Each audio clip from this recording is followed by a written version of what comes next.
African leader. At this podium, I want to say that Africans are very peaceful. When you admit a mistake, you must inform the people. Let's not be afraid to tell the people tomorrow. We apologize. We have been compromised. We have ill-gotten gains. We have been influenced by various things, and we ask for forgiveness and are getting back on track. And to start working truly for the independence of our states and our emancipation. I think it is possible. If we remain in this posture of fear, we will be cowards, and history will judge us. Our children will ask questions. Our grandchildren will ask questions. We are writing history. There is no place for us. Our grandchildren will be curious. We are making history and cannot afford to be cowards. If our ancestors had been afraid, we wouldn't exist.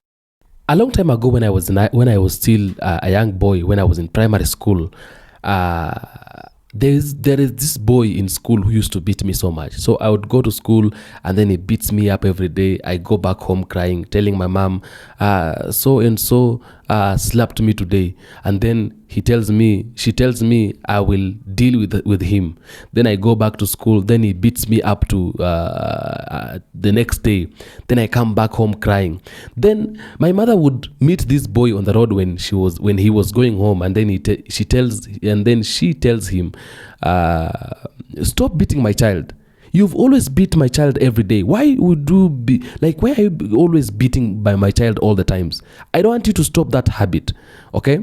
So this boy would be terrified a little bit. Okay? Because my mother spoke. And then the next day I would go back to school. This boy would tell me, oh, so you went home and reported me to your mother. And then he beats me again.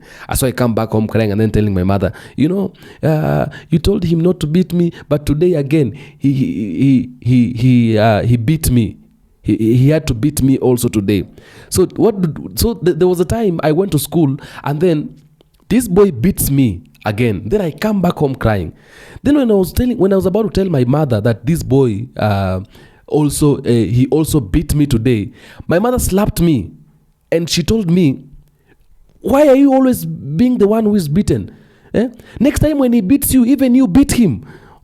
You would always be coming here every day. You're crying. You have been beaten. You're crying. You've been beaten. Next time, go to school. When he beats you, also beat him. Okay? And he's going to fear that. Because he feels good and he feels happy when all the times you come home, you're crying. He beats you, you cry, you come home. Okay? Next time when he beats you, also you beat him. And my mother really slapped me like so badly. I was like, hey, have I become now an enemy to my mother? And since that time, that thing entered my mind. So this day, I'm going to school, but there is something that is ringing in my mind. If this boy tries to touch me one more time, I will do the same thing that my mother told me to do. So I've gone to school, and then on my way home, I'm just at the gate. This boy slaps me. And then I turned around and also slapped him. And I didn't know all this time that also this boy, he's also a coward. I never knew. Because when I slapped him and I slapped him again, he ran away. In fact, he began crying. And I was like, oh, so he's also a coward. Ibrahim TRAORE is telling us today, if we be cowards, listen, nothing good comes easily and nothing good comes on a silver platter. You'll never get anything good when you're just quiet. You're just there, you're sitting there. If you want something, go and look for it. Go and look for it. Okay? A say in Kiswahili says, mtaka cha mvunguni sharti ainame.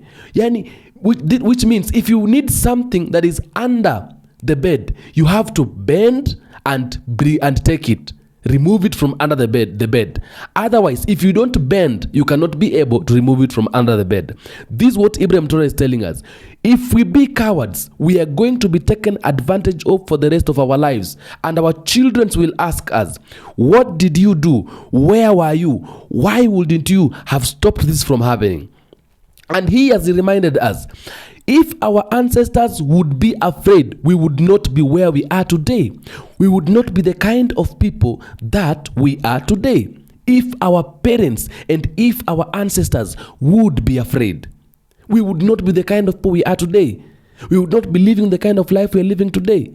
We are existing today, and the oppressors are not in Africa. They, even if they're still colonizing us, but from far, not from Africa, because our ancestors were not afraid. Those people went out and fight, despite the fact that they were being beaten up, they were being oppressed, they were being killed, they were being shot. They went out and they fought.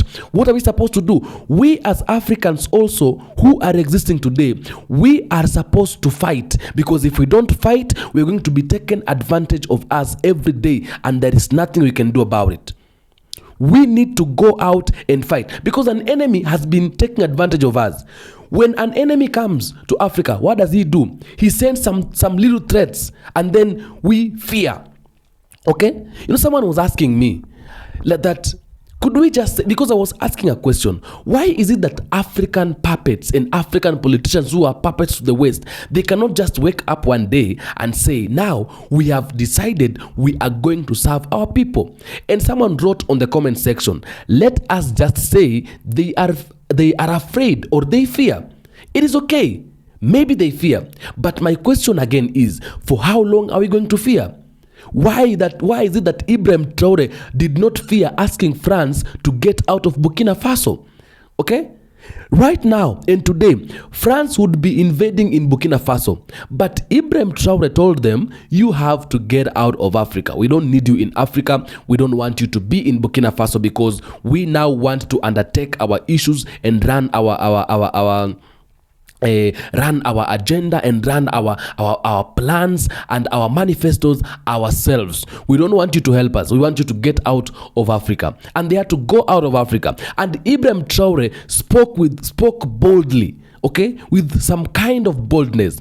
They couldn't, of course, try to oppose him, because he was speaking from his land and they had to leave. In fact, they're just people who came there, okay, in the name of their coming to bring help. So they had to go.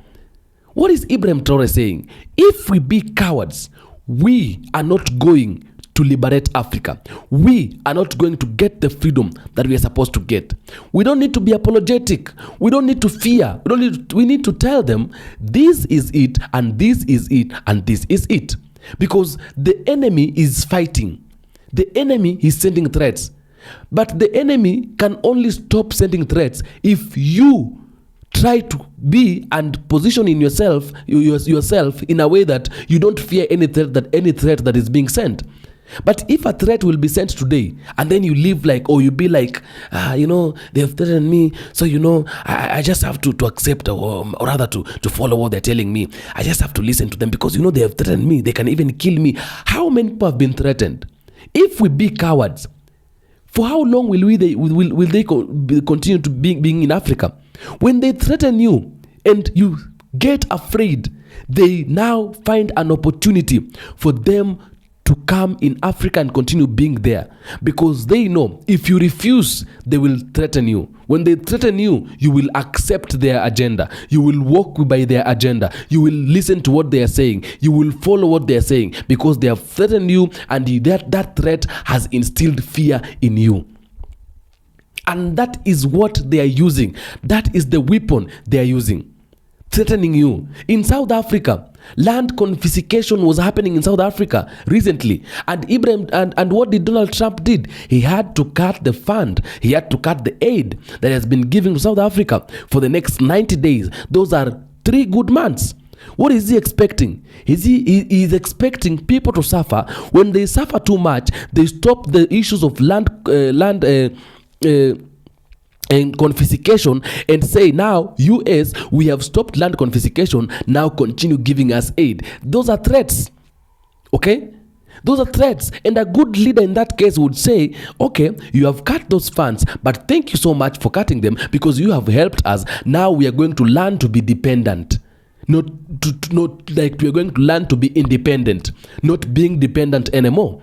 Okay? But you'd find another leader begins crying, now they've cut the funds, they've cut the aids, now where am I going to get money? And yet that money does not even help people of your country. That money helps you.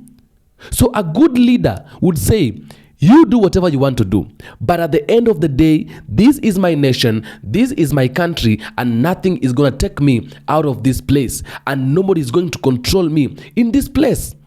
They always want you to listen to them. They always want to send some threats so they can be able to listen to them. When you listen to them, they take advantage of you. That is what they have always wanted all the times. That is what they always want all the times. And if we be cowards, if we take in their threats, we are not going to survive in this Africa. Okay, we cannot be able to liberate Africa if we are afraid. We cannot be able to build Africa, to revolve Africa. We cannot be able to restore the dignity of Africa if we be afraid, because fear is for people who are not ready to take a change. Fear is for the devil. We not need to be cowards, because if we be cowards, TRAORE is asking us, our children will ask us, what have you done? What did you do? Where were you? Our grandchildren will ask us, why didn't you do this? Why didn't you take step number 1, step number 2, step number 3 to make sure that you are snatching Africa from the hands of the predator, from the hands of the evil people?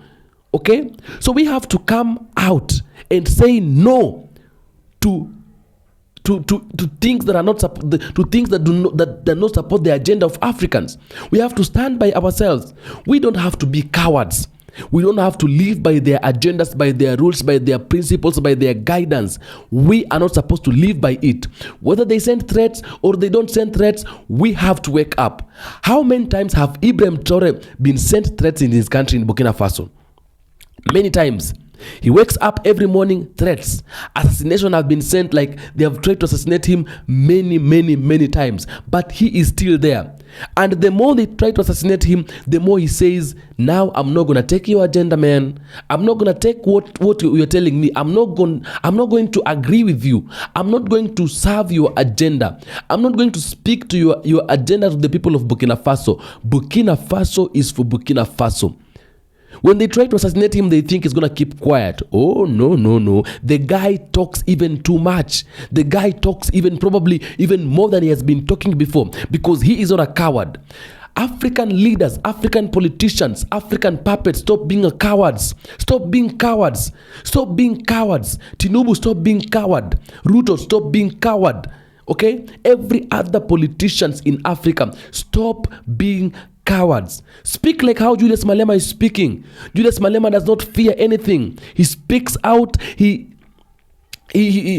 brings out the issues the way they are. He condemns the sin the way they are. He does not fear anybody. And what is he saying? He says that Africa belongs to Africans, and the white people must bring back the property, and they must leave Africans. They threaten him, he speaks more. They threaten him, he speaks more. That the spirit that should continue burning. It's the spirit that should continue burning. We don't need to seize that fire, because when we seize that fire, they see it. When they see it, they take advantage of us. We don't need to seize that fire. We need to keep that fire burning and burning and burning and burning until we retain our freedom. We do not hate anybody. We don't have issues with anybody. Okay? They are not people who are from our land. So we don't hate them. We don't hate no one. But we want the freedom of our country. Okay? We want to build a nation. Julius Malema said, we want to build a country where people feel good and people have freedom staying in that country. We want to build a country where there is justice, a nation where there is justice, okay? A nation where children will be happy living, a nation where parents will be happy living, a nation where we will have enough food, where we will have good education, where we will have good health, where we're going to create jobs and employment for our youths. That is the kind of a nation we want to build. How are we going to build that kind of a nation if we are going to be cowards? If we will be cowards, they will take advantage of us. When they take advantage of us, we shall not be able to do anything, or rather to build ourselves. We cannot do that. So what do? Let us wake up and do what is required of us as Africans, because if we sleep and if we be cowards, nobody is going to snatch us from the hands of the predators. We are going to be ate and to be ate and to be ate. We are going to be praised and praise and praise. Okay?